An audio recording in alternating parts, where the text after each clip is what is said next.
විශ්මදොරටු YouTube නාලිකාවට අදත් හැම කෙනෙක්වම ආදරයෙන් එකතු කරගන්නවා.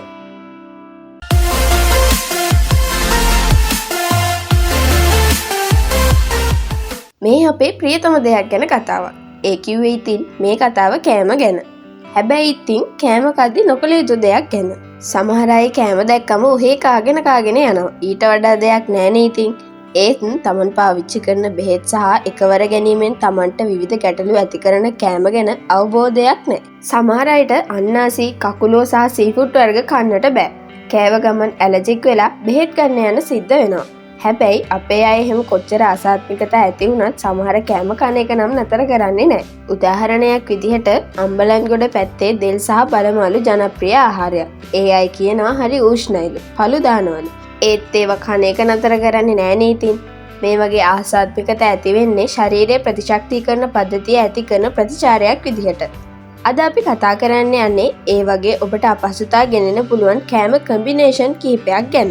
මේ සමහර කම්බිනේෂන් ගැන කියවද්දි නම් මොන පිස්සුද මම ඊයේ පෙරේදත් මේවා කෑවනේ කියලා ඔයාට හිතෙන්න පුළුවන්. සමහර කම්බිනේෂන් වලින් ඇලර්ජික් එකක්ම නෙවෙයි ඇති කරන්නේ. ආහාර දිරවීමේ ක්‍රියාවලියේදී ප්‍රශ්න ඇති කරනවා. ඒ නිසා හොඳට කල්පනා කළොත් දවස පුරා ඔයාට බඩේ කැක්කුම, වාතය පිටවීම, කෙන්ඩ පෙරලීම, හිසරදය, සමය ආසාදන, මහන්සිය සහ ඇඟට අමාරු ගතිය ඇති වෙන්නට පුළුවන්. ඒ වගේ යම්කිසි ආහාරයක් ගැනීමෙන් පස්සේ ආහාර අසාත්මිකතාවයක් ඇති වෙනවා නම් පෙන්නුම් කරන්නේ මෙන්න මේ වගේ රෝග ලක්ෂණ. ඒ කිව්වේ ශරීරයේ කැසීම, පළු දැමීම, උගුර ඇස් සහ දිව ඉදිමීම, ඔක්කාරය, වමනය, බඩ යෑම, රුධිර පීඩනය අඩුවීම සහ ක්ලාන්ත ගතිය වගේ රෝග ලක්ෂණ. මෙන්න මේ ලක්ෂණ ඇති වුණොත් වෛද්‍යවරයෙකු මුණ ගැහිලා අවශ්‍ය ප්‍රතිකාර ලබා ගන්නට ඕන. හරි, අපි එහෙනම් බලමු ඒ විදිහට ආසාත්මිකතා ඇති කරවන්න පුළුවන් කෑම බීම සංයෝග මොනවද කියලා. අංක 1. මඤ්ඤොක්ක සහ ඉඟුරු සහිත කෑම.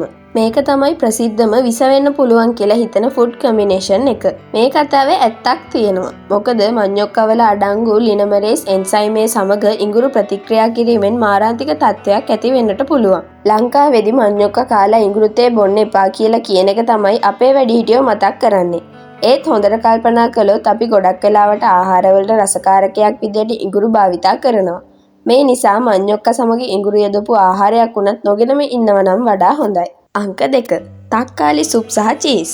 තක්කාලි සුප් අපේ ගෙවල් වල නිතර හැදෙන සුප් වර්ගයක් නොවුනට බොහොමයක් තරුපන්ති හෝටල් වල බුෆේ වල තියෙන සුප් වර්ගයක්. හැබැයි අවුල වෙන්නේ තක්කාලි සුප් එක චීස් වර්ග යහමින් දාලා තියෙන ආහාර ගත්තම.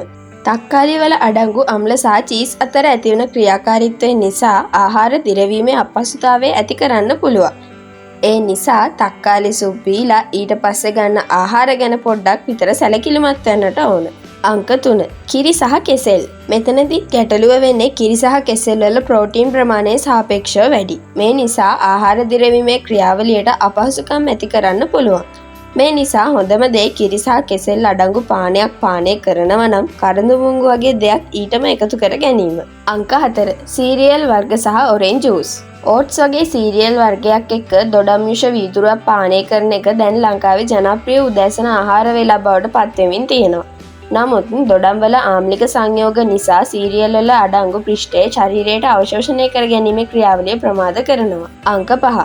නිවිති සහ කිරි යෙදුව ආහාර. පරිප්පුයි නිවිති කියන්නේ නම් ජනප්‍රියම ආහාරයක්නේ. නමුත් පරිප්පුයි නිවිති කෑවා කියලා මොකුත් වෙන්නේ නැහැ. ගැටලු ඇති වෙන්නේ නිවිති එක කිරි යෙදුව ආහාර ගත්තොත් තමයි. මොකද නිවිති වල අඩංගු ඔක්සලේට් කිරි එක ප්‍රතික්‍රියා කිරීම නිසා ශරීරයට අපහසුතාව ඇති වෙන්නට පුළුවන්. අංක 6. සලාද සහ විනාකිරි.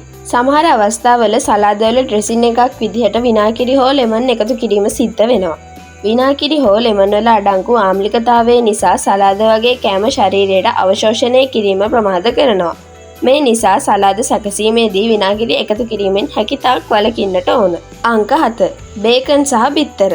මේකත් ජනප්‍රිය උදෑසන ආහාරයක්, විශේෂයෙන්ම බටහිර රටවල. නමුත් මේ ආහාර දිරවීමට ගතවන කාලය වෙනස් වීම සහ දිරවීමට වැය වෙන ශක්තිය නිසා දවස පුරා සිරුරට විවිධ අපහසුතා ඇති වෙන්නට පුළුවන්. මේ නිසා බේකන් වෙනුවට තක්කාලි අඩංගු ආහාරයක් එකතු කර ගැනීමෙන් මේ වගේ අපහසුතා මගහැර ගන්නට පුළුවන්. ඉතින් අද අපි කතා කළේ විවිධ ගැටලු ඇති වෙන්න පුළුවන් කෑම කම්බිනේෂන්ස් කිහිපයක් ගැන. වීඩියෝ එක හොඳයි නම් ලයික් එකක් දාන්න වගේම මීට අමතරව ඔයාලා දන්න කෑම කම්බිනේෂන්ස් ගැනත් කමෙන්ට් එකක් දාගෙන යන්න. ඒ වගේම මේ වගේ වීඩියෝ බලන්න අපිව සබස්ක්‍රයිබ් කරන්නත් අමතක කරන්න එපා. එහෙනම් අලුත් වීඩියෝ එකකින් ආයෙමත් මුණ ගැහෙමු. සුබ දවසක් වේවා.